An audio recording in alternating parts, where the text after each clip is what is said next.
जहां जरूरत पड़ता है पुलिस ने दौड़ते कुत्ते की तरह, जहां जहां धरना है वहां दौड़ते कुत्ते की तरह, शिकारी कुत्ता जैसा दौड़ते हैं। पुलिस किसने बनाया? क्या काम किया पुलिस? कानून को उल्लंघन करने वाली है ये सरकार। हमारे आदिवासी किसी भी जात के लोगों को सेवा करने के लिए एक पुलिस बनती है। एक पुलिस थाना, पहले बोलते थे एक पुलिस थाना एक मंदिर है, लेकिन ये तो पोस्टमार्टम घर है, उनसे भी गया, यह धर्मशाला से भी गया। अभी तक धर्मशाला में कुछ लोगों को मान्यता मिलता है, लेकिन ये पुलिस थाना मान्यता नहीं है। धर्मशाला वहां किस चीज का थानेदार, टीआई वगैरह वगैरह क्या क्या बनते हैं तो नहीं पता। तो मैं लंबा समय ना खींचते हुए मेरा भाषण को यहीं विराम देता हूं। फिर एक बार सभी साथियों को लाल सलाम। की पूरी स्थिति मुझे लगता है आप सब सुने हैं और समझ रहे हैं। स्थिति बहुत गंभीर है और प्रश्न ज़्यादा हैं और उत्तर नहीं है, क्योंकि कहानियाँ बहुत हैं। हम में से मुझे लगता है हर एक जन जो बस्तर के साथ जुड़ा है उसने इतनी मृत्यु शायद अपनी पूरे ज़िंदगी में कहीं भी नहीं देखी होगी। इतनी लाशें जलती हुई, इतने घर में लोग रोते हुए, एकदम कुपोषित महिलाएं, कुपोषित बच्चे, एकदम सादे घर, मतलब एकदम ही सादे, मतलब जो भी नगर में रहते हैं वो शायद इमेजिन भी नहीं कर सकते हैं कि लोग कैसे जीते हैं। मगर उसी सादे घरों में अपने आंगन में जब वो सो रहे होते हैं उसमें भी उनको सुरक्षा नहीं है। मुझे याद है जब बीजापुर में जब बलात्कार हुए थे उस समय एक महिला यही कह रही थी कि हमको तो हमारे घर में ही आके नोच रहे हैं, हम कहाँ जाएं। तो इसलिए हम जितना भी करें ये कम है। और ऐसे अनेक उदाहरण हैं, अनेक उदाहरण। नाम बदलते हैं, लोकेशन बदलता है, पर वैसे ही उदाहरण चलते जा रहे हैं। अभी जो गुंडम की इन्होंने बात करी, ये एकदम ताज़ा है, 7 से 8 फरवरी का है। वो लखमापुर में बाजार गए थे, बाजार से आए, 8 बच्चे हैं उनके, लखमापुर के। सबसे छोटा अभी दूध पी रहा है, इतना छोटा है। उसको वो बाजार से आए, थोड़ा घर में खाना खाए, थक गए थे, थोड़ा दारू पिए, और वहीं बाहर जैसा एक आंगन है उनका, मतलब दीवारें भी नहीं है घर की, वहाँ पे वो सो गए। आसपास उनका परिवार सो रहा था। जब रात में एक तरफ से गोलियों की आवाज़ आई तो लखमा अपने घर से भागे। वो इसलिए नहीं भागे क्योंकि वो नक्सली थे, वो इसलिए भी नहीं भागे क्योंकि वो डरपोक थे, मगर वो इसलिए भागे क्योंकि यहाँ का हर एक परिवार, हर एक गांव इस चीज़ से वाकिफ़ है और बरसों से वाकिफ़ है कि यहाँ पे अंदर घुसकर खास करके पुरुषों को, खास करके युवकों को इस तरह से पकड़ा जाता है। वो बोलता रह जाएगा कि मैं नहीं हूँ नक्सली, पर कोई सुनने वाला नहीं होता है। तो इसीलिए लखमा घर से उस दिन भागे और अपने खेत की तरफ ही गए। वहाँ कोई पहाड़ नहीं है, वहाँ कोई जंगल नहीं है, अपने खेत की तरफ गए। दूसरी तरफ से एक बदरू भी अपने वो भी सुना, वो भी वहाँ से भाग कर गया। तो एक तरफ ये लोग गोली चलाए, ये लोग भागे, दूसरा वही गश्त का एक ग्रुप वहाँ था और उन्होंने उन पर गोलियां चला दी। तो ये जिस तरह से मुझे लगता है शिकार करते हैं जंगल में, ये उसी तरह का हो गया कि आप गोलियां चलाएंगे, जानवर बाहर निकलेगा और डर के मारे और फिर आप शिकार करेंगे। तो और उसी रात को 10 जितने लोग जो पेड़ के नीचे सोए थे वो भी बाजार से आए थे, थोड़ा दारू वारू पी के वहीं सो गए थे। उन 10 को वो लोग अरेस्ट क्या मतलब लेकर चले गए, और बाद में 2-3 दिन के बाद जब छोड़े तब भी वो ये कह रहे थे कि देखो हमने तो इनको छोड़ दिया, तो अपना बहुत बड़ा दिखा रहे थे। मगर ये एक उदाहरण में मतलब एक कि जैसे मैंने कहा कि वो परिवार का व्यक्ति था, 8 बच्चे थे उसके, और उनकी लाश को किसने देखा? उनकी लाश को उनकी पत्नी की बहन ने पाया, जो ढूंढ रहे, जब बाद में ये लोग चले गए तो वो लोग ढूंढने गए अपने आदमी को, तो उसने देखा। अब ये पत्नी की जो बहन है वो कौन है? वो भी एक विधवा है, उसका पति सिलगर में मारा गया था। ये सिलगर में जो 3 लोग मारे गए उसमें से एक जन उस पत्नी का मतलब उस पत्नी की जो बहन है उसका पति था। तो मतलब इस तरह की वहाँ की स्थिति है।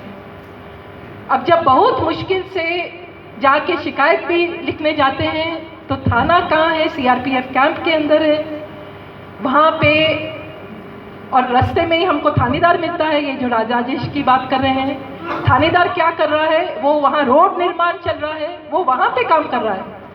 थानेदार का काम रोड निर्माण करने का है कि थाने में रहने का है? आगे हम लोग बढ़ते हैं, एएसपी मिलते हैं, एसपी को भी हम लोग बोलते हैं हम लोग शिकायत देना जा रहे हैं। हाँ जाइए जाइए थाने जाइए।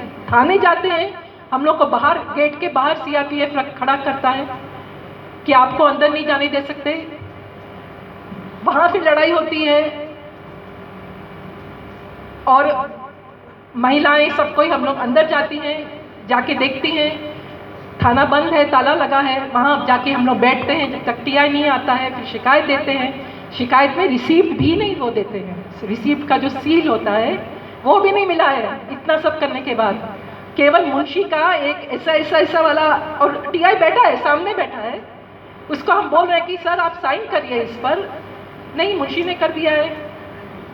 आपका सर ठप्पा तो मारिए, ठप्पा तो बीजापुर में है, वो पोस्टमार्टम के लिए हम जब ले गए थे ना तो वहीं पे है ठप्पा। मतलब इस तरह की स्थिति है। इस बार मुझे फिर से लगा, जो कई बार लगा है बस्तर में पहले, कि ये एक अजीब स्थिति है जहाँ पे आज के दिन में बस्तर को most militarise zone in the country बोलते हैं। शायद कश्मीर के से आगे या पीछे कहीं, मतलब उस तरह का बस्तर की स्थिति है। पता नहीं 1 लाख हैं कि 80 हैं कि कितने हैं, और पॉइंट है कि बहुत है यहाँ पे पैरामिलिट्री, मगर यहाँ पे पुलिस नहीं है। The most militarise zone in the country में बेसिक सिविल पुलिस नहीं है, क्योंकि पुलिस और सिक्योरिटी फोर्सेस मिलकर काम करते हैं। तो इसलिए जो आम जनता है उसको पुलिस चाहिए, पुलिस को जाके वो अपराध लिखाना चाहती है, मगर यहाँ पे पुलिस नहीं है, पुलिस उनके साथ ही है। जो मिलिटराइजेशन की हमने बात की, तरह तरह के फोर्सेस हैं, बहुत फोर्सेस हैं, उनको नहीं गिनाएंगे, पर वो किसके कंट्रोल में है? तो इसमें हमको तो यही दिखता है कि वहाँ पे जो कहा जाता है कि हर एक जिले में एसपी के कंट्रोल में रहते हैं, मगर ऐसा बस्तर में तो नहीं दिखता है कि वो एसपी के कंट्रोल में सीआरपीएफ है, ऐसा तो नहीं दिखता है। और सीआरपीएफ कैंप के अंदर ही एसटीएफ भी रहेगा, आपको कमांडो फोर्सेस भी रहेंगे, वहीं डीआरजी भी रहेगा। तो इसका सब कुछ कैसे चल रहा है वो भी आम जनता को, आम नागरिक को नहीं पता है। तो इसका कंट्रोल किधर है? ये बहुत इंपॉर्टेंट क्वेश्चन है कि अगर इतने ढेर तादाद में आपने लोगों को हथियारबंद AK-47 वालों को आपने जनता के पास भेज दिया है, और ये हम सब जानते हैं, इसके तरह तरह के स्टडीज़ हैं पूरे विश्व से कि पूरा जितना ज़्यादा आपका सैनिकरण होगा, you are not going to be in control. हर एक आप आदमी पे कंट्रोल नहीं रख सकते हैं। तो वहाँ पे कई तरह की जातियाँ होंगी, ये गिवन है कि जातियाँ होंगी, मगर यहाँ पे वही है कि एक तो कंट्रोल किसी का नहीं दिख रहा है।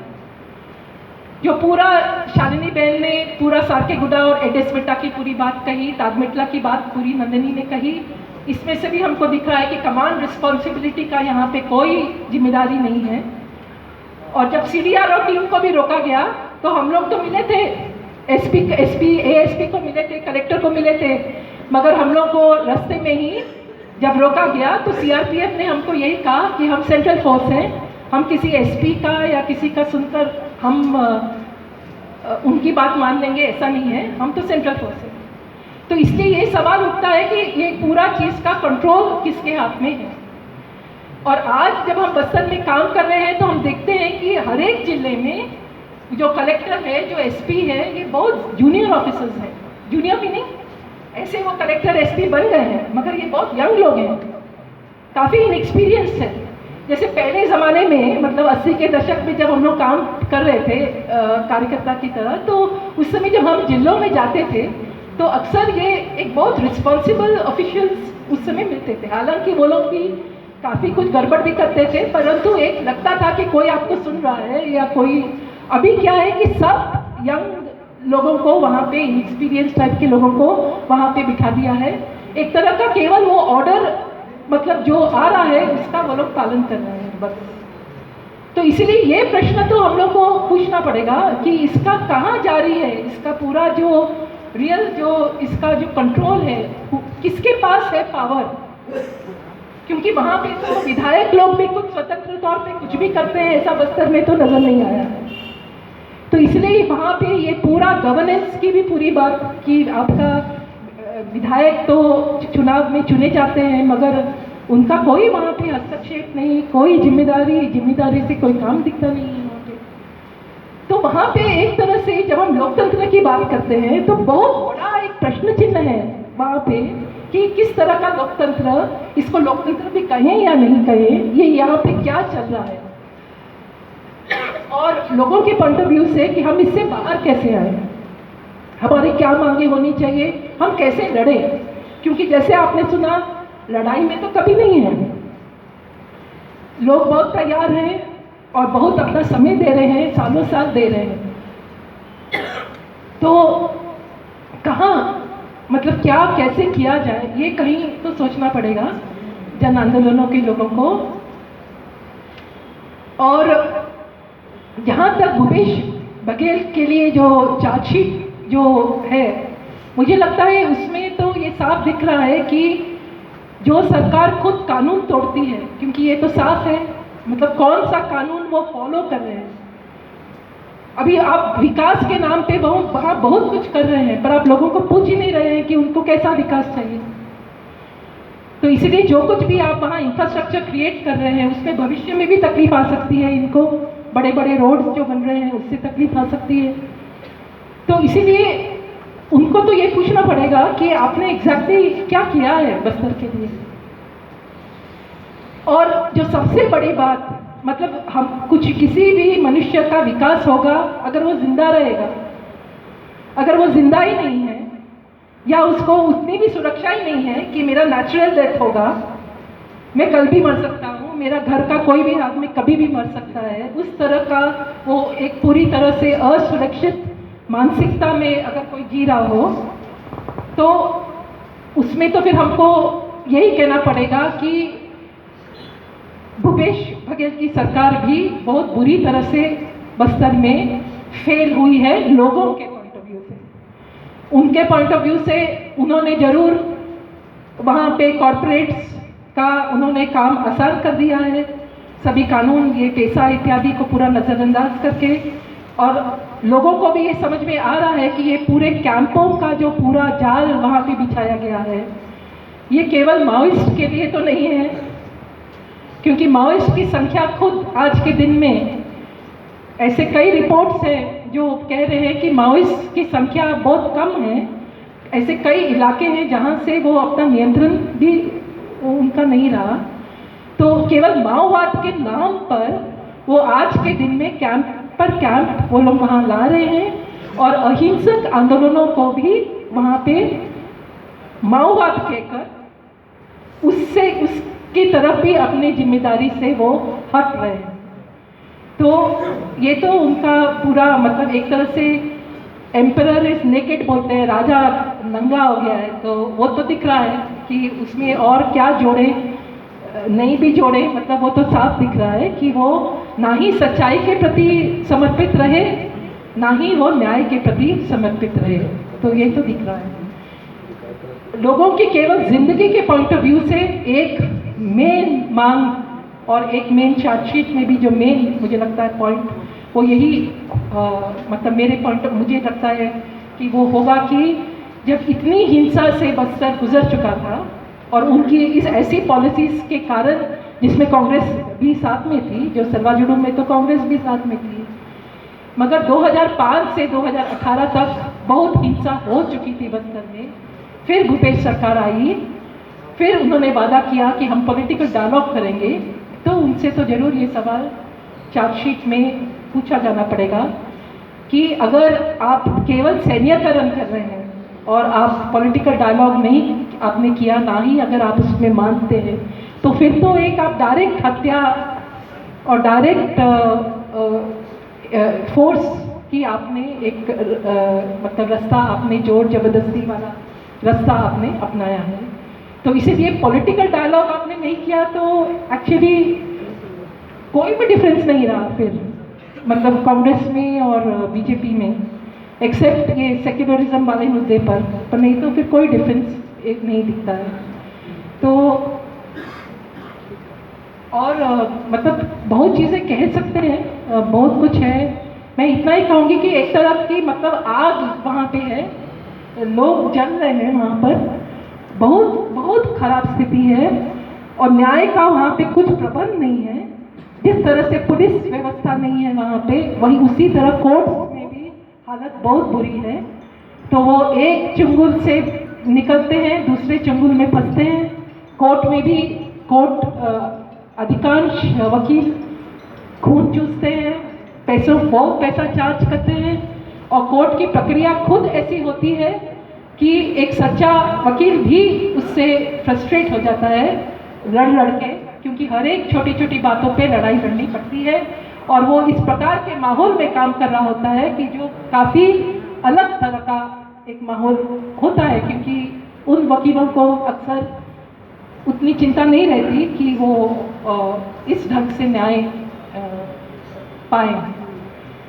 तो बहुत खराब स्थिति है, मुझे माफ़ करिए, मैं और कुछ नहीं कह पा रही हूँ। बारे में कुछ लिखना चाहिए था, कुछ ट्वीट करना चाहिए था, कुछ फेसबुक पर डालना चाहिए था, मैं कुछ भी नहीं कर पाई।